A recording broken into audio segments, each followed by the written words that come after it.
actually was an English major in college. I have my bachelor's in English and master's in education. And at one point we talked about what makes for a great novel, a great book, or I guess now it would be a great film. What is it that makes the greats that last? And we had various ideas, but what we came down to is the ones that grab us, the ones that last. Why some books are still around and others are not, is that books like Moby Dick, plays like stories like Cinderella, whatever, the Birds, some of these things. What happens in those books is that the author is able to catch something of the human story. That there are some books which are just stories. They're just well-written stories. But there are others that catch the human life as it exists in all the different generations, the repeating themes of our life about justice and struggle, pride and prejudice, and the things we struggle with. And that's what makes for the greats. I think that affects how we read the Bible. I ask the question often, why this story? Why are these the stories that lasted and that were passed down from generation to generation to generation?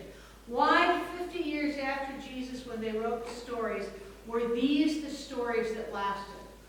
And I think when we're reading, if we want to do that, we ask the question, what is it about them that made them more than a story? What is it about them that captured a piece of our lives? And when we read them, there's something that happens inside us because we find ourselves inside the story. As I look at the Christmas story, there's a lot of emphasis on Mary, who had the baby Jesus. I appreciate Mary. I suspect pregnant teens appreciate Mary. I don't know that she grabs me half as much as Joseph does when I read the Joseph story in Matthew. Why the Joseph story? And I think a lot of us have more in common with Joseph than we do with Mary. That he's a relatively, there's not much space on him. You know, he didn't get chapters and chapters like Abraham or Moses or David or any of the greats. But it's a powerful story. Think about it. In that culture, when Mary was born, as a young child, she would have been promised in marriage. They would have planted a tree for her and a tree for her groom. Those trees would have grown up, and by marriage custom, when it came time to be married, you cut down the trees, and out of those you built a canopy under which they made their promises. This is not, Joseph is not, some scholars say he's older. I don't quite understand where that comes from. Could be. But this is not he saw her at 13 and now he wants to marry her at 16. This is not a junior high fling, okay? We're talking about a man who looked at this little girl, was promised to her 13 to 15 years ago, who waited through the years and watched her grow up, who looked forward to the day when she would come of age and they could share their lives together. And he waited. It says that he is a righteous man. He obeyed the rules, okay? He did not take her out. He only talked to her when there were chaperones in the area. He was a good guy and he followed the rules. And what happens? As he's watching for beloved Mary to come of age and he's looking forward, she shows up pregnant. Imagine the betrayal. Imagine his anger with God that he has waited all these years for her. And now she has been unfaithful. Imagine the shame with his friends. Yeah, Joseph. Could have been you, but you had to obey the rules, okay? And we sense that. Those of us who are the good guy at work and we don't get the promotion like the person who lies on their reports, okay? We know the Joseph story. And she shows up pregnant and she says, God's the father.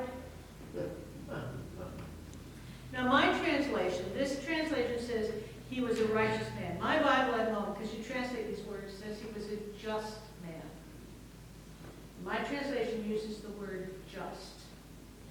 Not only is Joseph somebody who is righteous, who follows the rules, but he is somebody who is just. He cares about justice. And what justice is going to do under Jewish law is Mary will get stoned. Mary will get stoned to death. And whoever the father is will go off scot-free. Does he believe God's the Father? I think not. If he thought God really was the Father, he would not have been planning to marry her and then take her away and dump her somewhere. If he had thought that God was the Father, he was a religious man who would have watched over this baby. No, he didn't believe her that God was the Father. But he also didn't believe that it was just and it was right that Mary would get stoned to death while the Father went scot-free. And he is caught in the dilemmas of what do you do for justice? What is the thing to do? And some of us have faced that. We have gotten caught in that dilemma of what do we do? No matter which way we go, we are going to feel bad. It's just not going to go good. And what he does is he chooses to protect her. He says, I will marry her, because you see, in that system, in the Jewish religious system, absolutely nobody could save Mary's life but Joseph. The priest could not forgive her. There was no sacrifice she could do that would avert stoning. Joseph was the only one who could save her, because he was the husband and he could declare her forgiven. Not even the high priest had that power. He held the power of life and death in his hands over his unfaithful betrothed. And he said, I do not believe it is just that she bear the full weight of whatever happened. And what he did was he took upon himself the shame of his friends, the laughing, the mocking of his brothers who said, yeah, right, your baby. Or who said, yeah, right, you told us it wasn't yours, but you wouldn't have married her if it wasn't yours. And he leaned into what was going to be the cost culturally for doing what he believed was right. That is a heavy decision that he makes, which will stay with him his whole life, and with all the children he has after that. But he makes the decision because of what he believes is right. What happens is an angel appears in a dream and says, Joseph, I want you to understand you made the right decision, but this really is God's baby. This really is. She really is telling the truth. This really is a new moment in history. And I really do want you, don't be afraid. Don't be afraid of what is going to happen to you at the hands of your friends, at the hands of local gossip, at the hands of the cultural gossip of all the people pointing. Go forward and do what you would believe is the right thing to do and bear the cost of that. And so he goes ahead and he marries her. I think it's a tremendous story. I personally think it's really our story that we get caught. We pray about the love of Jesus coming into our life. Oh God, come, but please don't come in a way that's unacceptable to other people. Please don't come in a way that will make me look like a fool. Please don't come in a way that asks me to do something that other people won't think is the cool thing to do. Please don't ask me to share my lunch at school with the school teacher. Please don't ask me to talk to that stranger. Please don't ask me to sit next to somebody that I know was gossiping about me last week, but forgive them and be next to them in church this week. Please don't ask me to do that. Come into my life and make it new. But please don't ask me in the name of love to care for other people and be your hand reaching out to them, protecting them and help them. It is a season of Advent. Theme of Advent, that God shows his love to us by coming in Jesus. He bridges the gap entirely.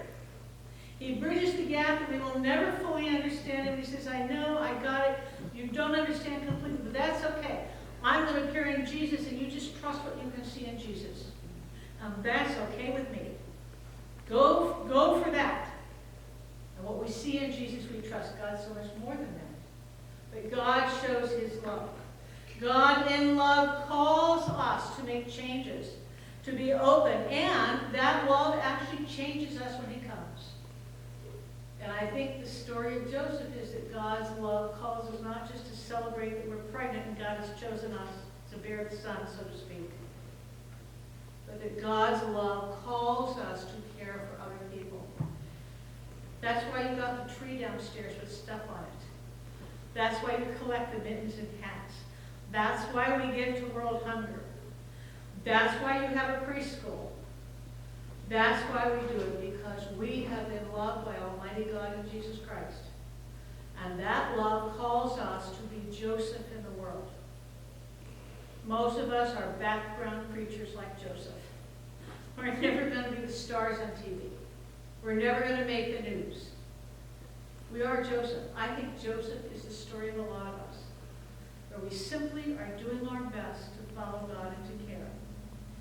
As you listen to the Christmas story, as you listen to it this coming Sunday and this coming week, ask yourself, what is it in the story that grabs you? What part of the story really is our story? As Joseph, as shepherds where God comes and finds us, as Herods who would rather not have God make it inconvenient, as wise men who are on a journey thinking we're following a star and sometimes we find a stable, as Mary who is away from home and loved ones and dependent on those around her as she follows God's will. Because his story is our story. And it is a story not only that we are loved, but that we are called